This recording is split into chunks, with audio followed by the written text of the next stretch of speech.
Hey, Don's fans, I'm here with one of our great female golfers from the University of San Francisco, Jessica Potter, who played for us from 2004 to 2008. She's from Vancouver, British Columbia. And Jessica, when you came in and played your junior year, that 2006 year, you were the WCC Player of the Month, WCC First Team, and an NCAA Regional Individual Qualifier. And I think we have to attribute that to a stellar 2006 season when you win the Canadian Women's AM, which was really awesome because that allowed you to play on the Canadian Women's National Team. You also earned an exemption into the LPGA Canadian Open. So you've been quoted and you've told me before that that was one of the biggest wins of your career or your life. Just talk about that moment and how that opened doors for you. Yeah, absolutely. That was a great year. And that win was really key for me because I hadn't had the best year or season prior to that. It was okay, but still had some issues with a couple confidence things and short game. And going into that Canadian Am, I was playing so poorly that my coach in Vancouver actually recommended that I just stayed home and continue to train. And I thought, no, let's just go ahead and try it. And I think that allowed me to gain a lot of confidence in that I didn't feel like I was firing on all cylinders at that tournament, but I was able to kind of be gritty, use my short game, and come out with a win that opened a lot of doors for me. And then moving forward into the next season, I kind of always took that with me that I was able to win then when things weren't perfect. And if I dug deep enough, that I could do that again. So if I wasn't hitting well that day or my short game wasn't great, I could make up for it elsewhere. And that kind of gave me a new confidence I hadn't had.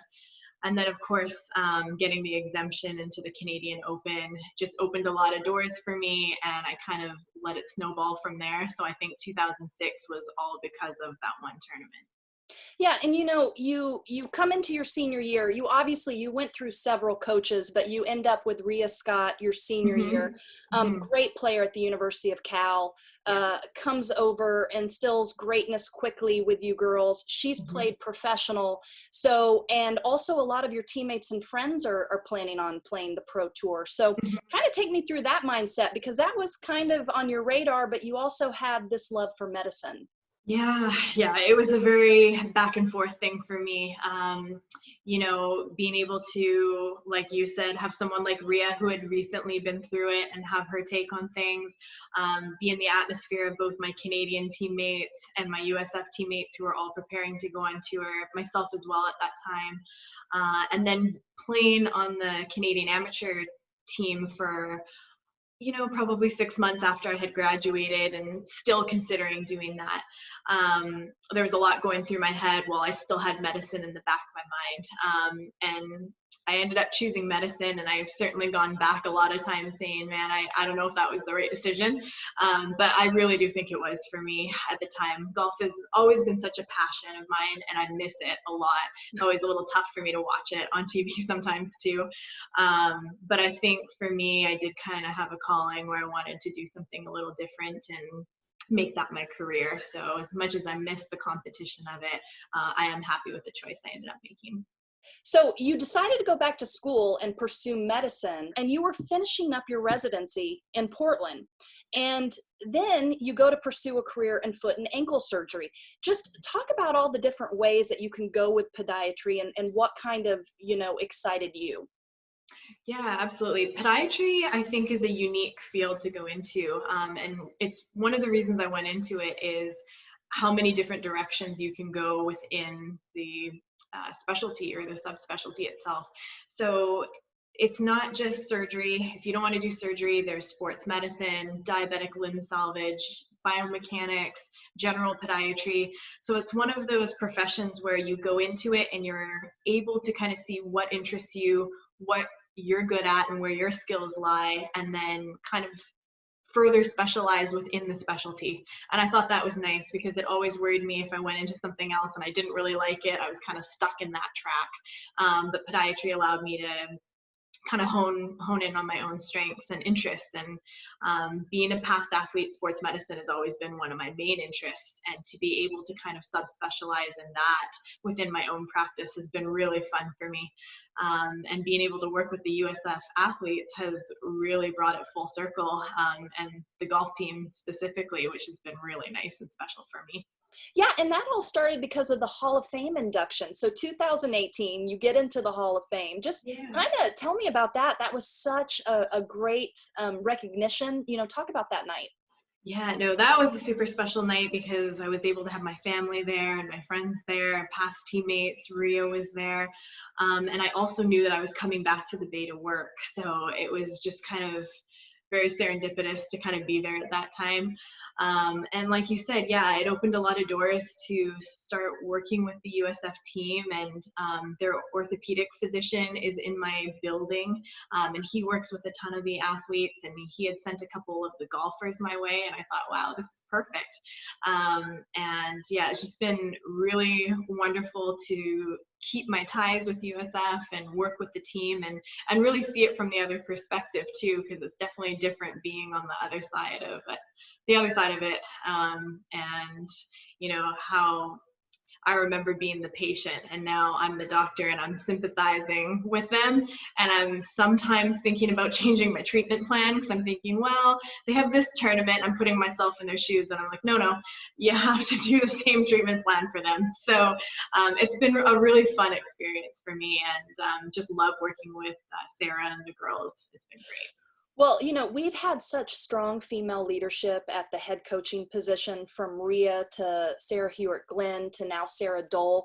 Just talk a little bit about Sarah and kind of how, you know, she introduced herself to you and had you talk to the team before the Hall of Fame dinner. You know, just talk a little bit about that. Yeah, no, Sarah's been so great. She cares so much about the team, and that's really clear. And our first interaction, like you said, was her asking me to come speak to the team. So I got to meet everyone that night. Such a great group. And we stayed kind of in contact. I mean, I work across the street, so it was easy to run over and have a quick coffee and talk about, you know, different things that we could do for the team. So she's wonderful, so invested in the team and in making them better and doing anything she can for them. So much so that when COVID happened, I needed an MRI disc for one of the players, and she rode her bike up to my apartment, which is at the top of the hill in the Presidio. So she got her workout in, but was willing to do that for her girls. And she's just wonderful in terms of a leadership role for them. What are some of the things that you're working on with our female student athletes? Yeah, mostly when they have pathology. So if they have a foot or ankle issue, then they come to my office and then I can treat them there. It's basically getting them through their injury in the least invasive way as possible. We're definitely trying to keep them out of the operating room. That's the goal. So kind of getting them to physical therapy, getting them to functionally rehab so that they can get back onto the course as soon as possible. Yeah, and you know, one of the things that Sarah Dole, the head coach of women's golf, has said about you is that you are very thorough. You know, you ask permission from the athletes to talk to the coach and vice versa. You know, just talk about that thoroughness and why that's so important. Sure. Yeah, no, I think it's really important for everyone to be on the same page, because I think that especially with an injury, or as a student athlete, let's just say a student athlete with an injury, there's so many players. There's their coach, their doctor, their physical therapist, their athletic trainers. A lot of feedback is going back and forth, and oftentimes it can go against someone else's recommendations, and not in a way where anyone's trying to step on anyone's toes. It's just because the communication's not there. So if I talk to the athletic trainer on the phone and say, this is what I'm thinking, what do you think? And then I talk to Sarah and I talk to their physical therapist, it's like we have four minds working on the same problem and we're all on the same page. And I think that just benefits the patient or the athlete so much better. And I think it gets them back playing their sports sooner than later. And how much has college athletics gotten you through obstacles, working as a team, that kind of stuff? Oh, yeah. I think it was key for me just surviving residency, because residency was hard. And at moments, it didn't seem like, we were going to get through it. And I attribute most of that to my time being on a team, because golf is such an individual sport. USF really opened up a new world where, you know, people rely on you. You depend on each other. There's a lot of time management involved in being a student athlete, as all the athletes know.